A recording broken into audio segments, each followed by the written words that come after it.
তাহলে আজকে মায়ের কথা, তাই তো? সীমা ভাষিত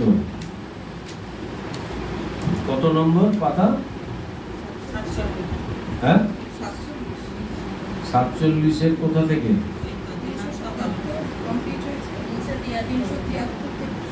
373, 73-74। ओम जननीं शारदां देवीं रामकृष्णं जगद्गुरुं पादपद्मे तयो शित्वा प्रणमामि मुहुर्मुहुः। यथाग्निर्दाहिका शक्ति रामकृष्णे स्थितो ह्य सर्वविद्वा सर्वोपाङ्गं शारदं प्रणमाम्यहम्।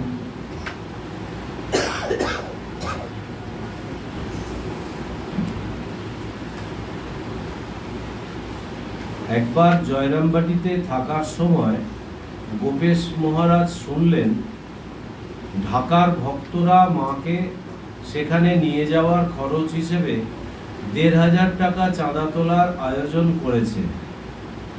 তিনি মাকে সেখানে যাওয়া হবে কিনা জিজ্ঞাসা করলে মা বলেন, কি জানি বাবা, ঠাকুরের যেখানে ইচ্ছা তিনিই জানেন।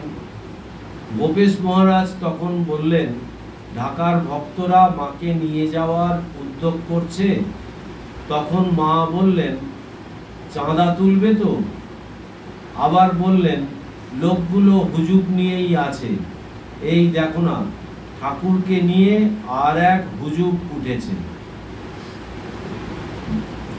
মানে মা এখানে যেটা বলতে চাইছেন মনে হয় যে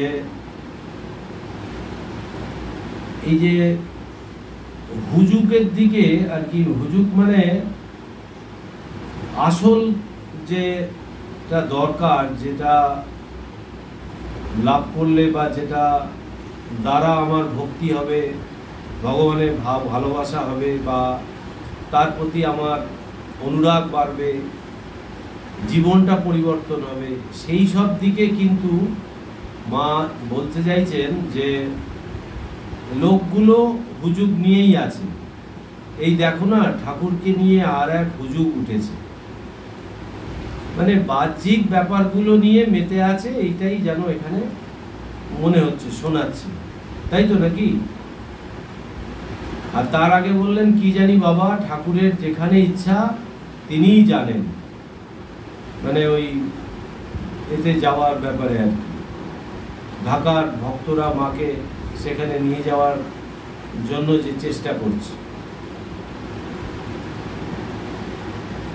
তারপরেরটা বলছে, জনৈক ব্যক্তি অবিবাহিত হয়েও সংসারের দায় দায়িত্বে জড়িয়ে পড়ে মায়ের কাছে কাতরভাবে জানালে মা তার বক্ষ স্পর্শ করার জন্য হাত বাড়ান। ভক্তটি জামার বোতাম খুলতে গেলে মা বলেন, থাক থাক, আর খোলবার দরকার নেই, তোমার তো হবেই, না হলে আমার হাত ওদিকে যেত না। আমার তো নিজের কোনো জিনিস দিইনি, ঠাকুরের দেওয়া জিনিস, না হলে তাকে আসতে হবে। আমি তো বাবা ব্যবসা করতে বসিনি, দেখো না, কার্তিককে খেপিয়ে দিলে, কার্তিককে মানে তার গুরু, খেপিয়ে দিলে, ভালো করতে পারলে না, মন্দ করলে। ওই একজন ভক্ত অবিবাহিত, সে অবিবাহিত থেকেও তাকে সংসারের মধ্যে আর কি দায় দায়িত্ব পালন করতে গিয়ে জড়িয়ে পড়তে হয়েছে। তো সেইটার জন্য তার মানে হয়তো সাধন ভজন ঠিক হচ্ছে না, বা সে ওই মুক্তি চাইছে ওইখান থেকে। তখন মা তার বক্ষ স্পর্শ করার জন্য হাত বাড়াচ্ছে, মানে তার ওই কষ্টটা যাতে লাঘব হয়। তো সেই জন্য ভক্ত যখন আর একটু এগিয়ে যাচ্ছে, তখন মা বলছেন যে তোমার তো হবে, না হলে আমার এই হাতটা তোমার দিকে যেত না। কি অদ্ভুত!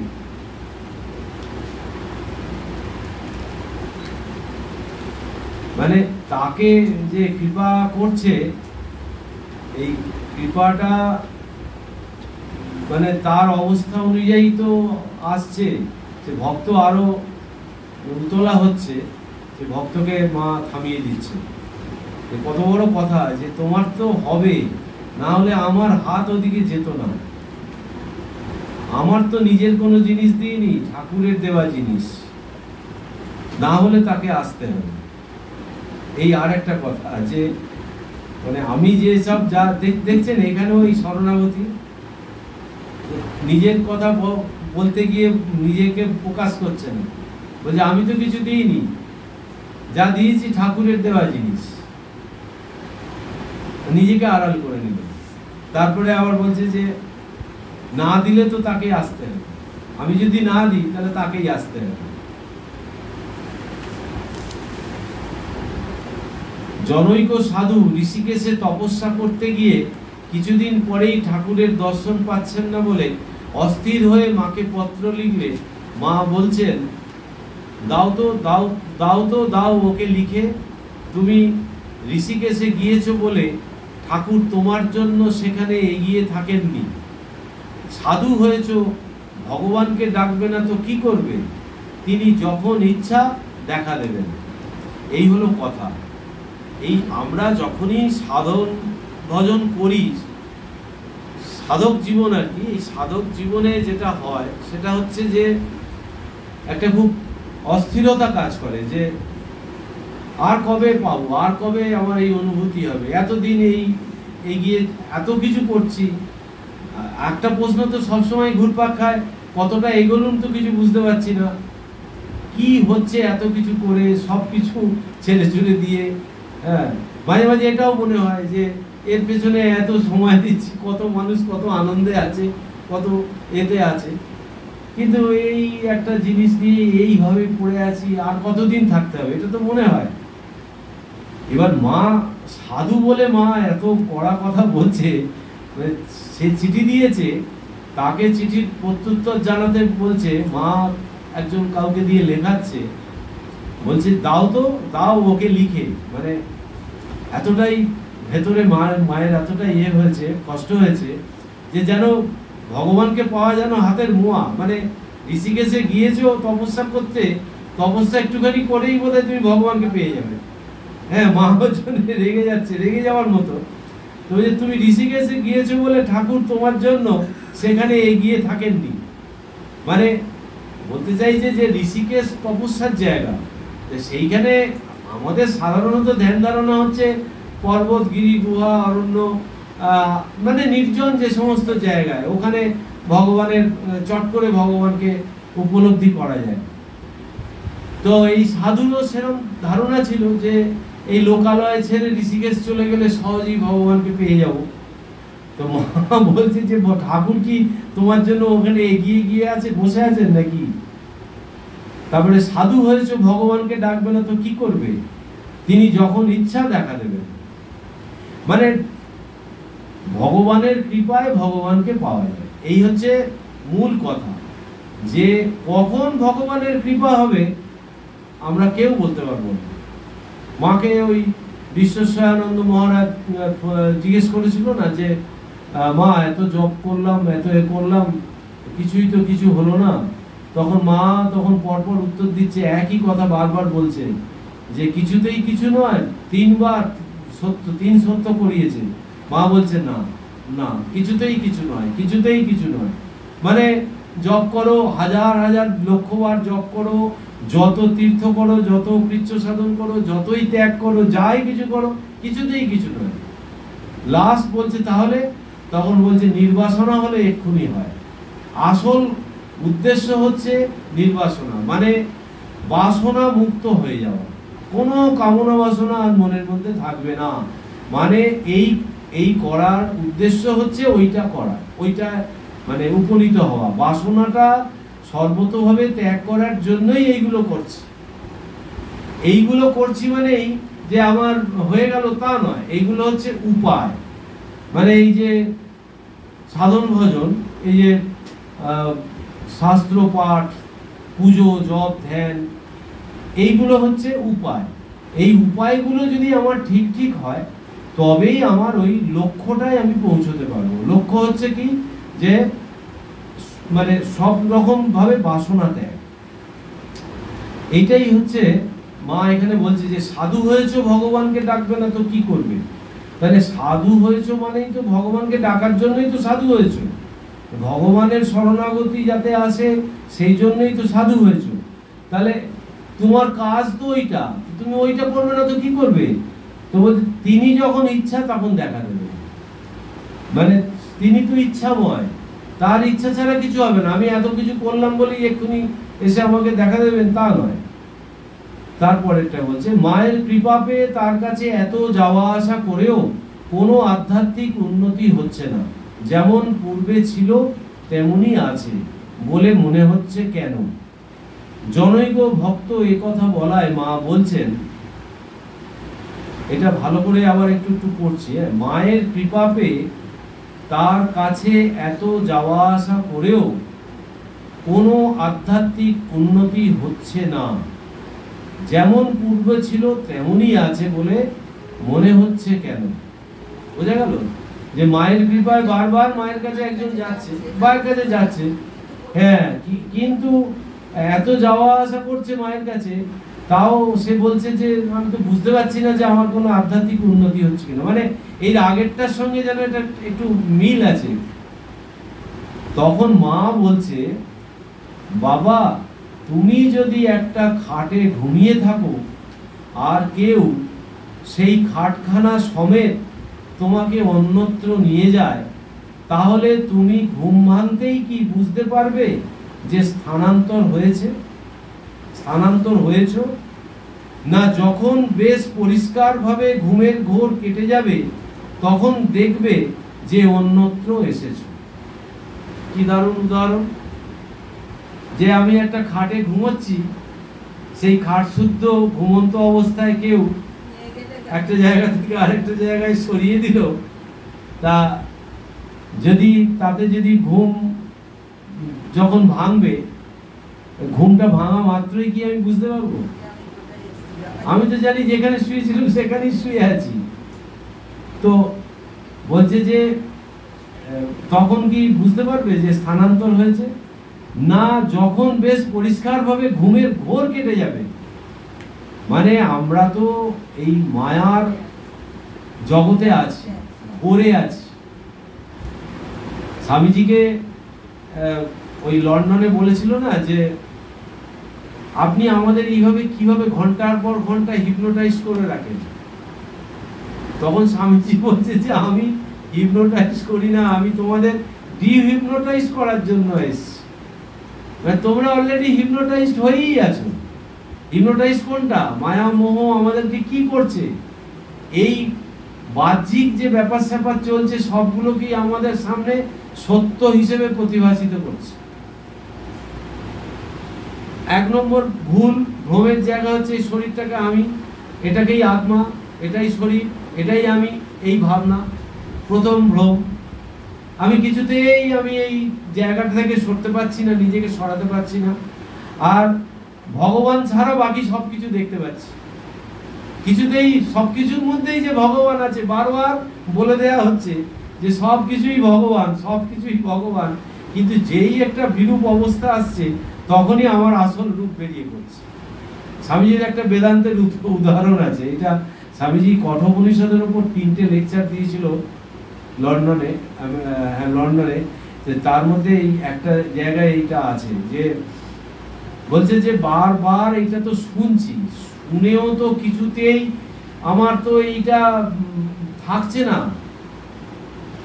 আমি এমনি যখন বই পড়ছি, বাড়িতে আছি, জব ধ্যান করছি, তখন হয়তো চিন্তার জগতে আছে, কিন্তু যেই একটা বিরূপ পরিস্থিতি তৈরি হলো তখনই আমি আমার সব বেদান্ত বেদান্ত মাথা থেকে উড়ে গেল। স্বামীজি একটা উদাহরণ দিচ্ছে, বলছে যে একটা বনের একটা হরিণ, সে আর একটা বাচ্চা হরিণকে, আরো 2-4টে হরিণকে আর কি জলের ধারে নিয়ে গেছে। নিয়ে গিয়ে বলছে দেখ আমাকে কত সুন্দর দেখতে, দেখ আমার কত ভালো সুন্দর শিং, আমার কি সুন্দর চেহারা, হ্যাঁ আমার গায়ের এইগুলো দেখ কত সুন্দর। তাই সে নিজেকে খুব শক্তিশালী, খুব ওর সামনে আর কি করছে ওই বাচ্চা ছোট ছোট অন্য হরিণগুলোর কাছে। তো ওরা সব শুনছে, শুনে ওদের মধ্যে ওই একটা বাচ্চা হরিণ তখন বলছে যে আচ্ছা সে তো বুঝলাম, সত্যি তোমাকে দেখতে সুন্দর, তুমি খুব আমাদের মধ্যে সব থেকে শক্তিশালী, কিন্তু যখন ওই কুকুরগুলো ডাকে তখন তুমি ভয়ে দৌড়ো কেন? স্বামীজির গল্প মানে বনে যখন বাঘ আসে তখন কুকুর আর বাঁদর এরা চিৎকার করে অন্যান্য জন্তু জানোয়ারদের সাবধান করে দেওয়ার জন্য। বিশেষ করে হরিণ সব থেকে বেশি ভয় পায়, আর হরিণ দৌড়তে আরম্ভ করে, আর হরিণকেই এরা টার্গেট করে, বাঘ। তো বলছে যে যখন কুকুরগুলো ডাকে তখন তুমি দৌড়ে পালাও কেন, ভয় পালাও কেন? বলছে ওই সময়টা না আমার এই যে রূপটা, স্বরূপটা, এটা আমার কিছুতেই মনে থাকে না, আমি ভুলে যাই। এইটাই মায়ার খেলা। এই মায়ার জগতে যতক্ষণ আমরা আছি আমাদের এই যে ভ্রম, এই মোহটা কিছুতেই কাটছে না। মানে এই যে বলছে যখন বেশ পরিষ্কার ভাবে ঘুমের ঘোর কেটে যাবে, মানে মা এর মধ্যে দিয়ে বুঝিয়ে দিচ্ছেন যে তোমরা ঘোরের মধ্যে আছো, আধা ঘুম আধা জাগরণের মধ্যে তোমরা আছো, সম্পূর্ণ জেগে নেই। সম্পূর্ণ যখন তুমি জাগবে তখন এই মোহনিদ্রা ছুটে যাবে। আমরা পুরো আচ্ছন্ন হয়ে আছি, নিদ্রাচ্ছন্ন হয়ে আছি। এই মোহ, এই জন্যই মা এখানে বলছে যে ঘুমের ঘোর কেটে যাবে। এটা একটা ঘোর লেগে আছে চোখে। ঘোরটা ওইটাই যে কোনো কিছুর মধ্যে আমি ব্রহ্মকে, আত্মাকে, ঈশ্বরকে কিছুতেই আমি বুঝতে পারছি না। কে পড়ার সময়, জবদান করার সময় আছে, এটা ঠিক টনটনে, ওটা তখন জ্ঞান থাকছে যে হ্যাঁ সবকিছুই তো ব্রহ্ম, সবকিছুই এই সব ঠিক আছে। কিন্তু যখনই আমি প্র্যাকটিক্যাল করতে যাচ্ছি, জগতে আসছি, তখনই আমার এই আবার আগের জায়গায় ফিরে আসছি। স্বামীজিকে তখন ওই জন্য স্বামীজি বলছে যে আচ্ছা তাহলে কি আমরা এইগুলো করবো না? এটা আরো উদাহরণ আছে যে এরকম রাস্তায় আমি বাড়ি থেকে বেরোলাম ব্রহ্ম চিন্তা করতে করতে, এবার দেখা গেল একটা পালোয়ান গোছের লোকের সঙ্গে আমার ধাক্কা লাগলো রাস্তায়, আমি পড়ে গেলাম, পড়ে গিয়েই আমি মুষ্টিবদ্ধ করে উঠলাম তাকে দুটো মারবার জন্য। তাহলে আমার কি হলো? ওই ব্রহ্মচিন্তা নিমেষের মধ্যে চলে গেল। তাহলে এই বিরূপ অবস্থা আসছে, চলে যাচ্ছে। স্বামীজি বলছে যে এই বারবার এইটা তোমাকে চেষ্টা করতে হবে, কারণ পথ এইটাই, একমাত্র পথ এইটাই, এবং এইভাবেই সবাই হয়েছে এবং হবে। এই চিন্তা আস্তে আস্তে আস্তে আস্তে এই করতে করতে করতে করতে এই চিন্তাটা ভেতরে বসবে। এইটাই রাস্তা, আর দ্বিতীয় কোনো রাস্তা নেই। তখনই ওই মায়া, মোহ, ওই আচ্ছন্ন, ওইগুলো কেটে যাবে, ওই অন্ধকার, ওই ঘুমের ঘোরটা তখন কাটবে। তারপরে জনৈক ভক্তকে মায়ের সরল দীক্ষাদান পদ্ধতি। ভক্তটি মায়ের গঙ্গা স্নানে যাওয়ার আগে এসেছে। মা বললেন, এসো মা, তাড়াতাড়ি, তোমাকে মন্ত্র দিয়ে আমি নাইতে যাব। তারপর মন্ত্র দিয়ে এবং ভক্তটির হাতে নিজেই ফুল দিয়ে শেখালেন, ওই ফুলগুলি আমার পায়ে দাও, আমার যা কিছু সব তোমায় দিলুম বলে ফুলগুলি আমার পায়ে দাও।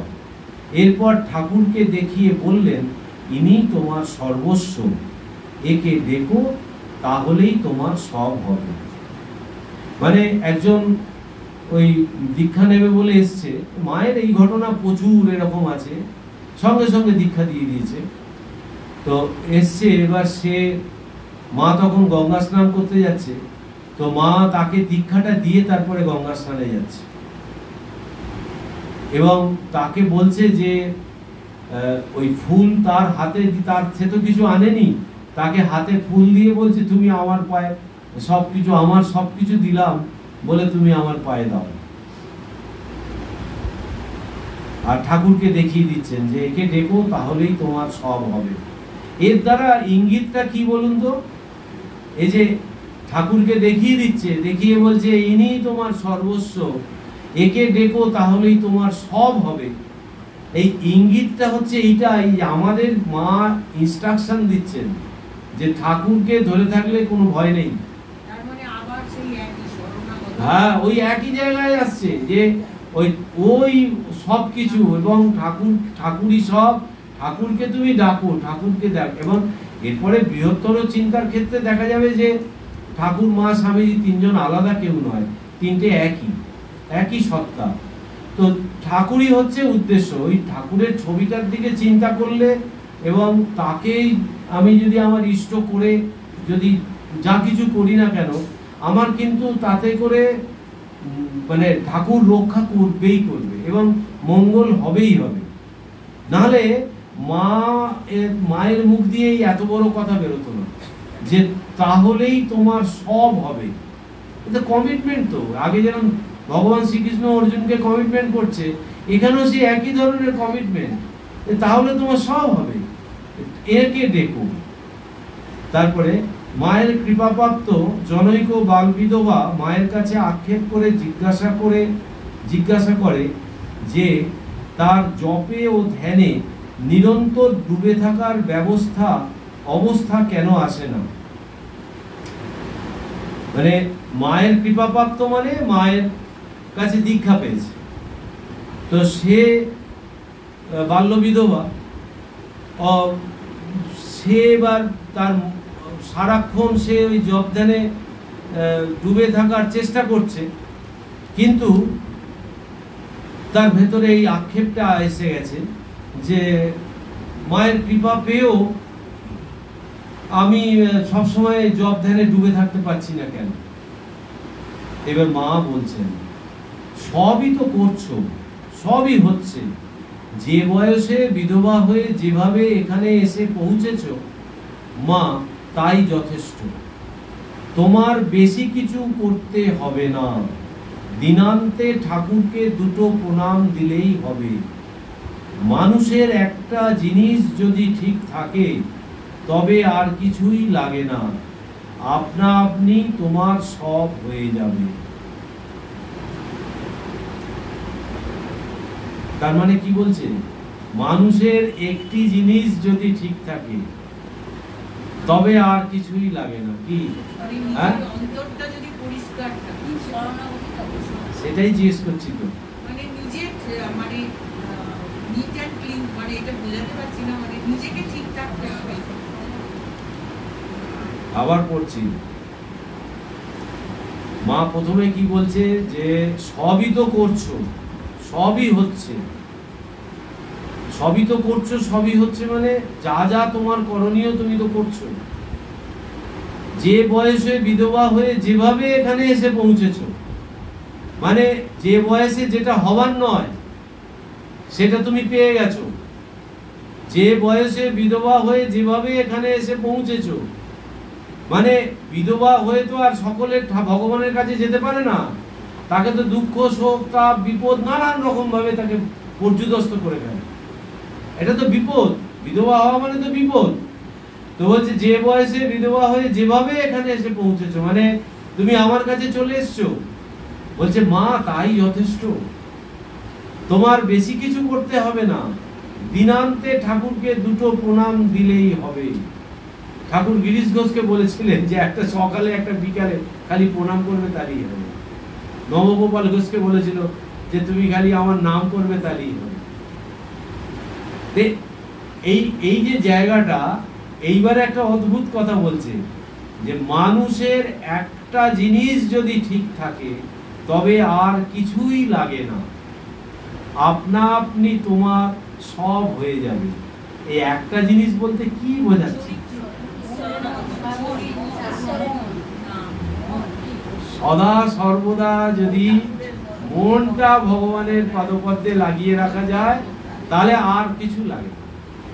এই হচ্ছে আজকে লালটু এসছে দেখছি, লালটু দয় কি করে হলো আজকে হঠাৎ, যাক ভালো লাগছে। তাহলে কি সব মানে ওই শরণাগতিটা আরো একটু হাইয়ার ব্যাপার, মানে ভগবানের মন রাখাটাই হচ্ছে আসল খেলা। তাতে করে কি হবে যে কিছুদিন হয়তো নানান দৈব দুর্বিপাকে হয়তো সরে যাব। হ্যাঁ, এই লালটু যেরকম কিছুদিন পাঠচক্র করতে পারলো না, আবার এসছে। এই তার মানে কি ভগবানের মন আছে, ভগবানের মন রাখাটাই ওই একটা জিনিস বলছে, ওইটাই যে একটা মানুষের একটা জিনিস যদি ঠিক থাকে তবে আর কিছুই লাগে না। মানে ভগবানের মনটা যদি আমার পড়ে থাকে, তাহলে আমার হয়তো নানান রকম ঝুট ঝামেলা আসতে পারে, কিন্তু আমার মনটা কিন্তু ওইখানে রয়েছে, যে এইটাই হচ্ছে সব। ঠাকুর ওই জন্য বলছে যে ইয়েকে, ঈশান মুখুজ্জে প্রথম যখন আসছে তখন বলছে যে যেরকম আমি জব ধ্যান বেশি করতে পারি না, আমার ধ্যান ট্যান আমার আসে না। তখন বলছে যে আচ্ছা তাহলে স্মরণ মনন তো আছে, বলছে আগে হ্যাঁ তা আছে, এইখানে যা কথাবার্তা হলো সেগুলো সারাদিন চিন্তার মধ্যে থাকে, আপনাকে চিন্তা করি, বলছে তাহলেই হবে। এই যে মানে ব্যাপারটা কি হয়, আমরা মানে এক লাফে গাছে উঠতে যাই, সমস্যাটা হচ্ছে এইখানে। আর এরা তো অন্তর্যামী, ঠাকুর মা এরা তো অন্তর্যামী, এরা তো আমাদের কোন সিঁড়িতে আমরা দাঁড়িয়ে আছি ছাদে, বা সিঁড়িতে আদৌ উঠেছি কিনা সেইটা এরা ভালো বলতে পারবে, আমরা আমাদেরটা বলতে পারবো না। কিন্তু আমাদের একটু কিছু করেই মনে হয় যে অনেক কিছু পাওয়ার বোধহয় অধিকারী হয়ে গেছে, মানে এক লাফে গাছে ওঠার মতো। সেই জন্যে এই শুধুমাত্র মন রাখাটাও প্রথম একটা বড় ফ্যাক্টর। বাবা চশমা চোখ থেকে পড়ে যাচ্ছে বেশি। তো যাই হোক, তাহলে মানুষের একটা জিনিস যদি ঠিক থাকে তবে আর কিছুই লাগে না, আপনা আপনি তোমার সব হয়ে যাবে। মানে ভগবানে মন রাখলে ভগবানই কৃপা করে আস্তে আস্তে তাকে ঠিক উদ্ধার করবে, নিয়ে যাবে। তারপরে প্রশ্ন, ভজনে কিছু হচ্ছে কিনা বুঝতে পারছি না, মায়ের সন্তানরা এরকম কথা বললে মা বলতেন, মানে বিষয়টা কি হলো যে ভজনে কিছু হচ্ছে কিনা বুঝতে পারছি না, ওই একই ধরনের প্রশ্ন। মায়ের সন্তানরা এরকম কথা বললে মা বলতেন, আমি গুরু, হয় কি না হয় আমি জানি। মানে দেখুন, এক একটা ক্ষেত্রে এক এক ধরনের উত্তর মা দিচ্ছেন। বলছেন আমি গুরু, হয় কি না হয় আমি জানি, তুমি কি করে বুঝবে? সব হবে, সব হবে। ভজনের অন্তরায় বাইরে বেশি থাকে না, ভিতরেই থাকে। বুঝতে পারছেন? ভজনের অন্তরায় বাইরে বেশি থাকে না, ভিতরেই থাকে। মানে বাইরে থেকে কোন রকম এই বিভ্রান্তিকর অবস্থা আসে না, বাইরে থেকে কোনো অবস্থা আমার ভজনকে বন্ধ করতে পারে না, ওটা আমার অন্তরের ব্যাপার। বলছে ভজনের অন্তরায় বাইরে বেশি থাকে না, ভিতরেই থাকে। ওসব ঠাকুরের নাম করতে করতে এবং ধ্যান ধারণা করলে একটা একটা করে পড়ে যাবে। কাজ করে যাও, রইল কি গেল সেদিকে তাকিও না। মা বলতেন নারকেল গাছের বালদো, ওই যে এটা ছালটা যেটা হয়ে যায়, যেমন সময় হলে আপন হতেই পড়ে যায়, সময় না হলে সেটা ফেলতে অনেক জোর দিতে হয়, সেই রকম সময় হলে সব যাবে। এই যে এক একজনকে এক এক ধরনের উত্তর, মানে এইগুলো এবার আমরা আমাদেরকে নিতে হবে আমার জন্য কোনটা। মানে এখানে তো অধিকারী বিশেষে মা বলছেন, কিন্তু কোনটা আমার জন্য সেটা আমি নিজেই ঠিকমতো বুঝতে পারবো।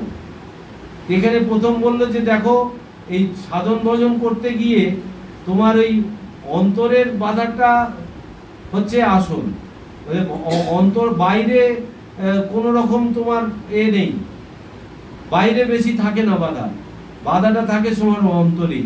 অন্তরটা যদি তোমার ঠিক ঠিক হয় তাহলে তোমার হবে। তারপরে বলছে ওসব ঠাকুরের নাম করতে করতে এবং ধ্যান ধারণা করলে একটা একটা করে পড়ে যাবে, পড়ে যাবে মানে কেটে যাবে। কাজ করে যাও, রইল কি গেল সেদিকে তাকিও না। মা বলতেন নারকেল গাছের বালদো যেমন সময় হলে আপন হতেই পড়ে যায়, সময় না হলে সেটা ফেলতে অনেক জোর দিতে হয়, সেই রকম সময় হলে সব যাবে। অ্যাকচুয়ালি আমরা কি হয়, আমরা এই ভগবানের পথে এগোতে গিয়ে আমাদের যেটা মুশকিল হয় সেটা হচ্ছে যে ওই বাধাটা আমার কবে সরবে এইটার দিকে আমি তাকিয়ে বসে থাকি। যার জন্য ওই নারকেল গাছের এই উদাহরণটা দিল, বললো যখন সময় হবে তখন ওটা আপনিই চলে যাবে। কিন্তু আমাদের লক্ষ্যটা হয়ে যায় যে ওইটাই আমার বাধা, ওই জন্যই আমার কিছু হচ্ছে না, মানে আমি সাধন ভজন করতে পারছি না, যেন ওই বাধাটা বাইরে আছে। বুঝতে পারছেন ব্যাপারটা? ওই প্রথমে কথাটাই হচ্ছে ওই জন্যে যে ভজনের অন্তরায় বাইরে বেশি থাকে না, ভিতরেই থাকে। তার মানেটাই হচ্ছে যে আমার মনের মধ্যেই ওই বাধাটা রয়েছে। আমি যেন ভাবছি যে বাইরের ওইটা আমার অন্তরায়, আদৌ তা নয়। আমার যদি নিজের ইচ্ছা থাকে, চেষ্টা থাকে, বাইরের বাধাটা কিচ্ছু নয়। আমরা উপলক্ষ হিসেবে খাড়া করি, অজুহাত হিসেবে খাড়া করি যে আমার এইটার জন্য হচ্ছে না, এইটা আমার মেন বাধা। এই আমরা প্রথম থেকে তো নানান রকম অবস্থার মধ্যে দিয়ে যাই। ওই জন্য এইখানে বলছে যে ওসব ঠাকুরের নাম করতে করতে এবং ধ্যান ধারণা করলে একটা একটা করে পড়ে যাবে। মানে কখনো এক এক সময় এক এক ধরনের বাধা আসছে, সবার জীবনে একই ঘটনা, কিন্তু ওইগুলো বাধাগুলোকে আমরা কি হয় অজুহাত হিসেবে বারবার খাড়া করি। এই বারবার খাড়া করার জন্য ওইটা আমার মনে জায়গা পেয়ে যায়। মন তো ওইগুলোই চায়, মন সবসময় বিষয় চিন্তা করতে ভালোবাসে। এবার সব সময় মনের মধ্যে ওইটা যোগান দিচ্ছি, যার ফলে আমি খালি সবসময় মনে করছি যে দূর এইগুলো না কাটলে আমার হবে না। আদৌ কিন্তু তা নেই। আদৌ কিন্তু তুমি তোমার মনের মধ্যে ওই ধারণাগুলোকে ঢোকাচ্ছ বলেই তোমার মনটা বাধা হয়ে দাঁড়াচ্ছে, তাই তো নাকি? বাধাটা আছে কিন্তু আমার মনের মধ্যে, বাইরে থেকে আমি আহরণ করে মনের মধ্যে ওটাকে নিয়ে আসছি, নিয়ে এসে বারংবার একই চিন্তা করছি, করে করে করে করে খালি মনে হচ্ছে যে, কিন্তু আদৌ তা নয়। মা পরিষ্কার করে দিল একদম, বলে সময় হলে সব যাবে। মানে বাইরের বাধার ব্যাপারে যেটা মা বললো যে নারকেল গাছের ওই এর সঙ্গে উদাহরণ দিল, দিয়ে বললো ওটা জোর করে সরাতে যেও না। মানে আমার বাইরে একটা কিছু বাধা আছে, আমি সেই বাধাটার জন্য আমি হয়তো ছেড়ে ছুড়ে দিয়ে 2-4 দিন জব ধ্যান করবার জন্য হয়তো পালিয়ে গেলাম সংসার ছেড়ে। আমি উদাহরণ দিচ্ছি, দেখা গেল হিতে বিপরীত হয়ে গেল। তার মানে কি ওই জোর করে নারকেল গাছের ওইটা যেরকম সরিয়ে দিলে ওটা ক্ষতি হবে, তেমনি এটাও তাই। জোর করে যখনই আমি করতে যাব তখনই আমার ওটা হিতে বিপরীত হবে। বলছে ওটা আপনা আপনি খসে যাবে। কখন খসবে? যদি তুমি এতে মন রাখো। হ্যাঁ, এমনি এমনি হবে না, ওই বাধা থেকেই যাবে চিরকাল। কিন্তু যদি তুমি ভগবানে মন রাখো, আন্তরিক ভাবে যদি তুমি ভগবানকে চাও, ভগবান তোমার পথ করে দেবেনই দেবেন। এইটাই হচ্ছে কথা। ওই বাধা আছে, এখন থাক, বাধাটা গেলে তারপরে করবো, এখন চুপ করে বসে থাকি, হবে না, হবে না। মায়ের কৃপাপ্রাপ্ত জনৈক বালবিধবার কাকা একবার তাকে চিঠিতে লেখেন যে সে যেন দেশে এলে যত দোষের গোড়া মনটাকে মায়ের পায়ে বলি দিয়ে আসে, তাহলে আর কোনো ভাবনা থাকবে না।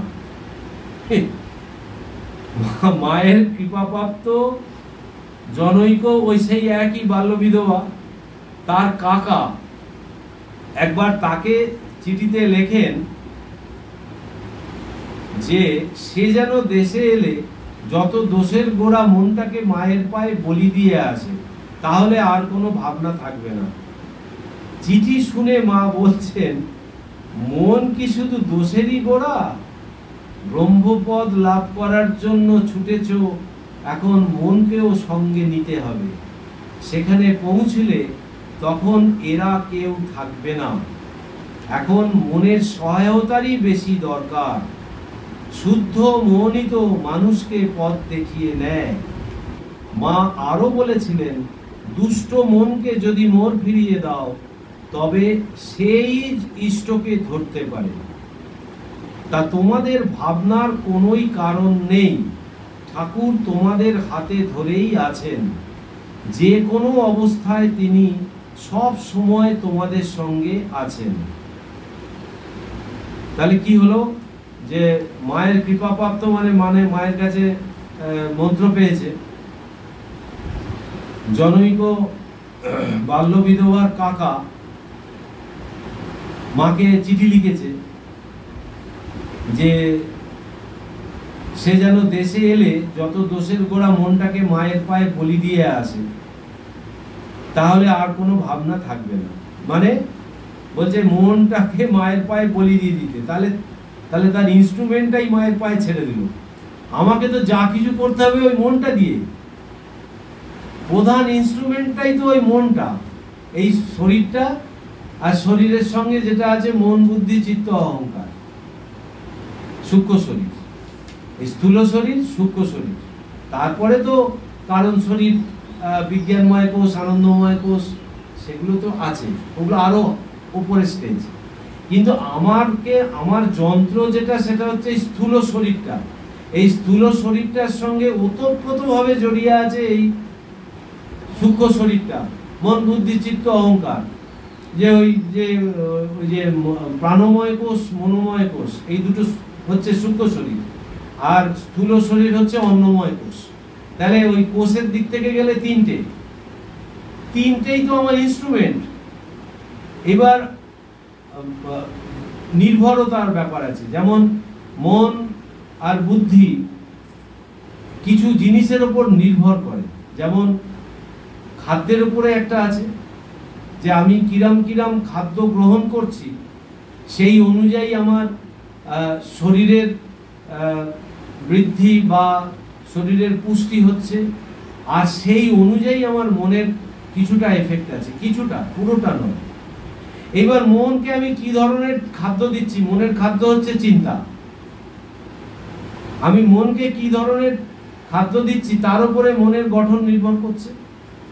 আমি যদি ভুলভাল চিন্তা মনের মধ্যে ঢোকাই, তাহলে মন শুদ্ধর জায়গায় অশুদ্ধ হয়ে যাবে, মানে সেইগুলোকে আবার বার করতে হবে। যদি আমি ভুলভাল জিনিস যদি মনের মধ্যে ঢোকাই, তাহলে কি হবে, ওই ভুলভাল জিনিসগুলো তো মনের মধ্যে ছাপ ফেলছে, সেইগুলোকে তো আবার আমাকে বার করতে সময় লাগবে। সেই জন্য মা এখানে এত সুন্দর উত্তরটা দিচ্ছেন। আমি ওই জন্য একটু ভূমিকা করলাম যে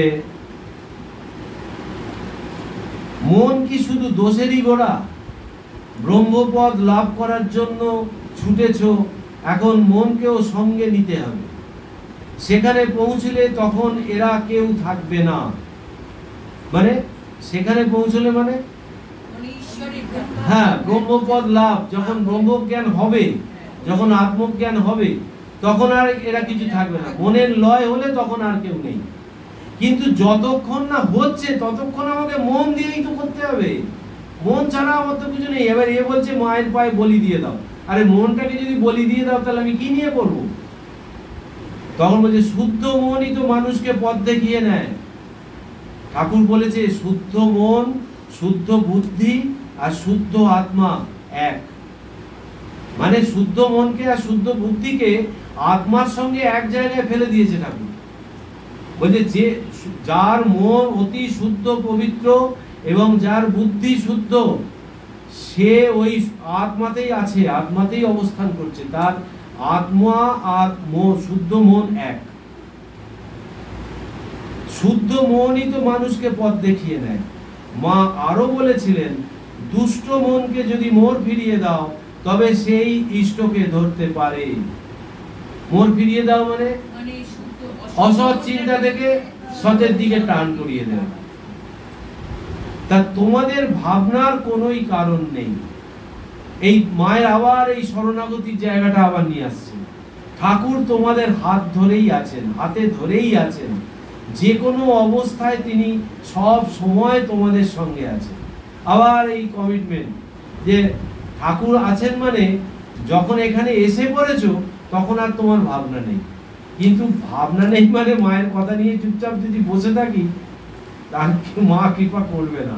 আর আমাকে কিন্তু কিছু না কিছু করতেই হবে, কারণ হ্যাঁ না তবেই তো তুমি পৌঁছতে পারবে। এই কমিটমেন্টের সঙ্গে আমারও তো শর্ত, মানে এইগুলো শর্ত, মানে এই বাণীগুলো আর কি, আমাকে এগুলো করতে হবে। না, তুমি তো মনকে ফাঁকা রাখতে পারবে না। মনকে তো সব সময় কিছু না কিছু চিন্তা দিতেই হবে। এইবার আমি যদি অখাদ্য কুখাদ্য মনকে যোগান দিই, তাহলে মনের গঠনটা সেই রকম হবে। সবসময় ভালো চিন্তা, হ্যাঁ, সৎ চিন্তন, সৎ চিন্তন শুধু নয়, সৎ কথন, সব সময় সৎ চিন্তা, সৎ কথন, হ্যাঁ ভালো।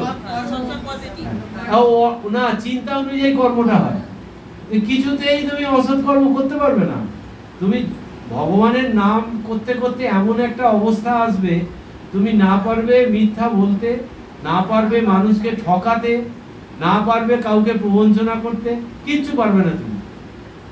মানে স্বামীজির ভাষায় আস্তে আস্তে স্বার্থপরতাটা ওই চলে যাবে, শুষে নেবে ভগবান, এমন একটা আধার। কিন্তু তার প্রথম এবং প্রধান অস্ত্রই হচ্ছে তাকে চিন্তা করা। সৎ চিন্তন যদি আমি তার কথা, তার জীবন, তার বাণী যদি আমার মাথায় নাও আসে, তার নামটাও যদি আমি সবসময় চিন্তা করি, তাহলে হবে। যে আমাকে চিন্তা করে সে আমার সত্তা পায়, ঠাকুরের এত বড় কমিটমেন্ট।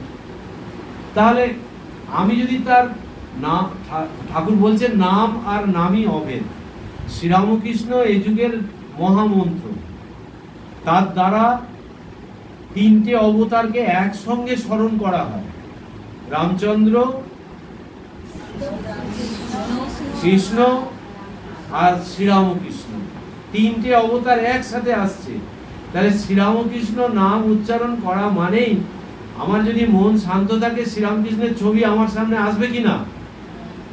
আসতে বাধ্য। তাহলে তাকেই তো চিন্তা। তাহলে আমি তার জীবন বাণী আমার কিচ্ছু করার দরকার নেই। এইগুলো খালি পড়ছি নিজের অহংকার বাড়ানোর জন্য। যদি মনে করি আমি করছি, আর যদি মনে করে সে করাচ্ছে আমাকে দিয়ে, তাহলে অহংকার বাড়ছে না, তাহলে ঠিক আছে। কিন্তু এই ভাবনাটা খুব কঠিন। এবার আমি যদি শ্রীরামকৃষ্ণের নাম সদা সর্বদা যদি আমি করতে পারি, এইটুকু যদি করতে পারি, তাহলেই তো ঠাকুরের কমিটমেন্ট সত্য হয়ে যাবে। আর কিচ্ছু করতে হবে না, তোমাকে দীক্ষা নিতে হবে না, তোমায় জপধ্যান করতে হবে না, তোমায় কিচ্ছু করতে হবে না। তুমি খালি শ্রীরামকৃষ্ণের নাম নাও। নবগোপাল ঘোষ কি করেছে? নবগোপাল ঘোষ পরবর্তীকালে সাধক হয়ে গেছে। তার ছবি দেখে এলাম তার বাড়িতে, একদম মানে ছবিটাই বলে দিচ্ছে যে কত গভীর সাধনায় শেষ জীবনটা তার কেটেছে। প্রথম জীবনে কি ছিল? একটা অফিসের একটা ক্লার্ক ছিল। তার বন্ধুর হাত ধরে সে ঠাকুরের কাছে এলো। তারপরে তাকে বললো, তার সঙ্গে যখন আলাপ পরিচয় হলো, তখন বললো তুমি আমার নাম করবে। এই রামকৃষ্ণ নাম করতে করতে সে যেই শুনলো রামকৃষ্ণপুর বলে একটা জায়গা আছে শিবপুরের ওখানে, গঙ্গার ধারে, তখন ও কলকাতার বাড়ি ফাড়ি বিক্রি করে দিয়ে ওইখানে জমি কিনে ওখানে বাড়ি করে ফেললো। রামকৃষ্ণের প্রতি তার এত অনুরাগ। এবার সে যখনই ঘর থেকে বেরোতো, যখনই ঘরে থাকতো, যা কিছু রামকৃষ্ণ, জয় রামকৃষ্ণ, জয় রামকৃষ্ণ, নামই হয়ে গেল জয় রামকৃষ্ণ। রাস্তায় বেরোলেই তাকে লোক তার নাম ধরে ডাকতো না, তাকে বলতো জয় রামকৃষ্ণ। যেরকম ইস্কনে যেরকম হরে কৃষ্ণ আছে, অনুকূল ঠাকুরের যেরকম জয়গুরু আছে, ওই রকম জয় রামকৃষ্ণ, জয় রামকৃষ্ণ। এই ব্যাপারটা তাহলে কি হলো? তাকে কোথায় নিয়ে গিয়ে ফেললো? এইটাই হচ্ছে যে এই মন, দুষ্ট মনকে যদি মন ফিরিয়ে দাও, তবে সেই ইষ্টকে ধরতে পারে। তা তোমাদের ভাবনার কোনোই কারণ নেই। ঠাকুর তোমাদের হাত ধরেই আছেন, যে কোনো অবস্থায় তিনি সব সময় তোমাদের সঙ্গে আছেন। এ একদম মা বারবার এই কথা আমাদের শুনিয়ে দিচ্ছে। তারপরে পঞ্চতপা প্রসঙ্গে মায়ের অন্তরঙ্গ এক সেবক মাকে প্রশ্ন করেন, মায়ের অত শত করার দরকার কি?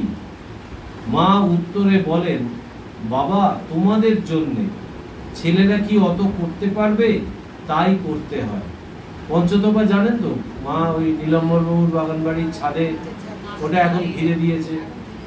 ওই 5টা আগুন করে সারাদিন সূর্যের নিচে, সারাদিন সূর্য ওঠা থেকে সূর্য ডোবা পর্যন্ত একভাবে বসে থাকবে। তো এটা হওয়ার কারণটা, মায়ের করার কারণটা অন্য।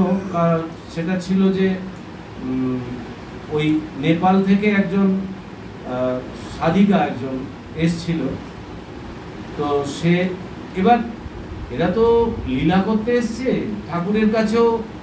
এক সময় ঠাকুর যখন বাহ্যদশা আসছে না, মানে ব্রহ্ম এতে একদম লীন হয়ে আছে, কিন্তু কিছু না খেলে তার শরীর থাকবে না, ওই জন্য হঠাৎ করে দেখা গেল একটা সন্ন্যাসী কোথা থেকে এসে হাজির। সে ঠাকুরকে ওই পেছনে ধাক্কা দিয়ে দিয়ে একটা হাতে লাঠিও রাখতো, ওই আঘাত করে করে আঘাত করে করে ঠাকুরের মুখটা খোলাতো, খুলিয়ে একটু করে খাবার দিয়ে দিত। ওইভাবে ঠাকুরের শরীরটা ছিল। আবার এই মায়েরও এরকম টাইম টু টাইম। আবার ওই ওই যে যে গেরুয়াধারী সন্ন্যাসী এসেছিল, ওকে আর পরে পাওয়া গেল না। ঠাকুরের যখন আবার জ্ঞান ফিরে এলো তখন সে চলে গেছে, নেই। আবার এই মায়েরও এই যে নেপাল থেকে এই যে এসেছিল, একেও মাকে এইসব বলে টলে দেওয়ার পর তাকেও আর পাওয়া গেল না। মানে কি এইগুলো সব এদের লীলা। এবার এই নেপালের ওই যে এসেছিল সাধিকা, ও এসে তখন এই মায়ের ঠাকুরের শরীর চলে গেছে তো, আর মাকে নানান রকম নানান দিক থেকে নানান কথা শুনতে হচ্ছে। মা নিজের শরীরটা ত্যাগ করতে চাইছিল, তো সেই জায়গা থেকে বললো একমাত্র পরিত্রাণের রাস্তা হচ্ছে তুমি এই পঞ্চতপা করো। পঞ্চতপা করলে তোমার এই শোক তাপ অনেকটা কমে যাবে। সেই জন্যই এটা মা করেছিল। আর এখানে জনৈক ভক্তকে বলছে যে তোমাদের জন্য বাবা, তোমাদের জন্য, ছেলেরা কি অত করতে পারবে? তাই করতে হয়। কোয়ালপাড়ায় পুলিশের নজরবন্দি অবস্থা থেকে সদ্যমুক্ত সুরেশ চৌধুরীর দীক্ষা প্রসঙ্গে বরদা মহারাজ মায়ের কাছে জানতে চান। এই বরদা মহারাজ হচ্ছে স্বামী ঈশানানন্দ। কোয়ালপাড়ায় পুলিশের নজরবন্দি অবস্থা থেকে সদ্যমুক্ত সুরেশ চৌধুরীর দীক্ষা প্রসঙ্গে বরদা মহারাজ মার কাছে জানতে চান। আসন আনবো কি? মা বললেন থাক, আর যেতে হবে নি। ওই দুয়াটি খড় দাও, আমরা দুজনে বসি। খড় এনে পেতে দিলে মা ও সুরেশ ওইখানেই মাটির উপর ওতে বসলেন। মা বরদা মহারাজকে একটু দূরে যেতে বললেন। শ্রী শ্রী মা ওইভাবেই ছেলেটিকে দীক্ষা দান করলেন। মানে এই যে বিপ্লবীদের দলে বা এই স্বাধীনতা আন্দোলনকারীদের দলে ছিল এই সুরেশ চৌধুরী, আর তখন ওই ব্রিটিশ পিরিয়ড, তখন খুব ধরপাকড় হচ্ছিল। এই সেই সময় কোয়ালপাড়ায় প্রচুর বিপ্লবী স্বাধীনতা সংগ্রামী এরা আশ্রয় নিয়েছিল এবং মা তাদেরকে আশ্রয় দিয়েছিল। আর সেই ব্রিটিশের ওই জেল ফেরত এই সুরেশ চৌধুরী সদ্যমুক্ত, এই সে দীক্ষা নিতে চেয়েছিল মায়ের কাছে। তো তখন এই মহারাজকে মা,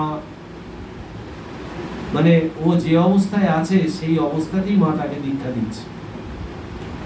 কত কৃপা! মা এতজনকে মন্ত্র দীক্ষা দেওয়ার ব্যাপারে অসন্তোষ প্রকাশ করায় রাসবিহারী মহারাজ মাকে মনে করিয়ে দেন যে তিনি স্বেচ্ছায় তাদের মন্ত্র দেন। তাই শুনে মা বলছেন, দয়ায় মন্ত্র দিই, ছাড়ে না, কাঁদে, দেখে দয়া হয়, কৃপায় মন্ত্র দিই, নতুবা আমার কি লাভ? মন্ত্র দিলে তার পাপ গ্রহণ করতে হয়। ভাবি শরীরটা তো যাবেই, তবু এদের হোক। রাসবিহারী মহারাজ মাকে মনে করিয়ে দিচ্ছে যে তিনি স্বেচ্ছায় তাদের মন্ত্র দেন। মানে প্রচুর মানুষকে মন্ত্র দিচ্ছে তো তখন, তা রাসবিহারী মহারাজ এই কথাটা তুলেছে। তখন মা মানে বাধ্য হয়ে বলছে যে কি করব, দয়ায় মন্ত্র দিই, ছাড়ে না, কাঁদে, দেখে দয়া হয়, কৃপায় মন্ত্র দিই, নতুবা আমার কি লাভ? মন্ত্র দিলে তার পাপ গ্রহণ করতে হয়। ভাবি শরীরটা তো যাবেই, তবু এদের হোক।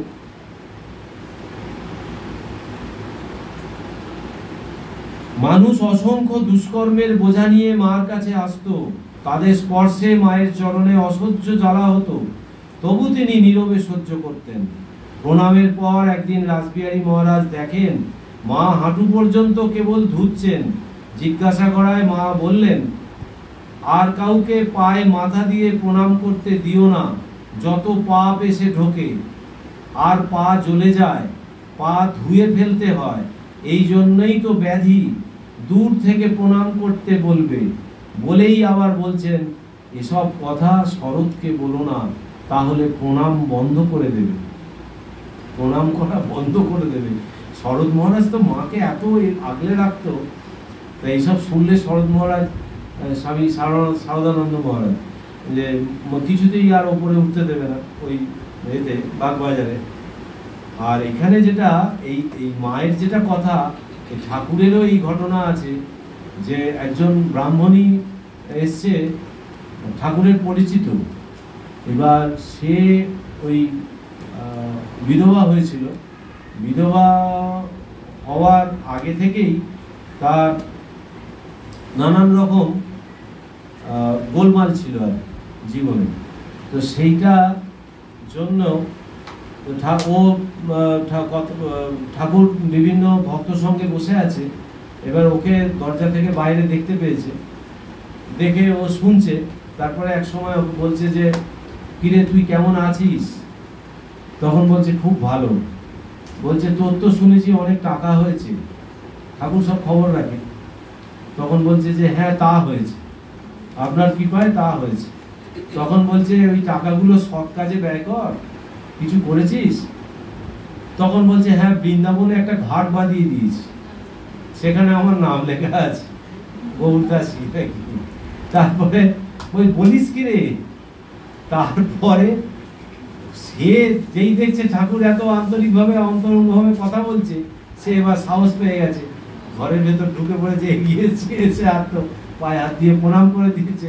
দিয়ে তো সে ঠাকুর সে বিছে কামড়ানোর মতো বৃশ্চিক দংশন। তারপরে গঙ্গা জল দিয়ে পা ধুচ্ছে। যাই হোক, এই ঘটনা ঠাকুরের জীবনেও আছে। তবে ঠাকুর খুব খুব সন্তর্পণে এগিয়ে চলত। মায়ের কিন্তু সেটা উপায় ছিল না। মা একবারে সবার সামনে নিজেকে একদম ওপেন করে দিয়েছিল, যার জন্য মায়ের অত শেষ জীবনে অত কষ্ট পেয়েছে শারীরিক।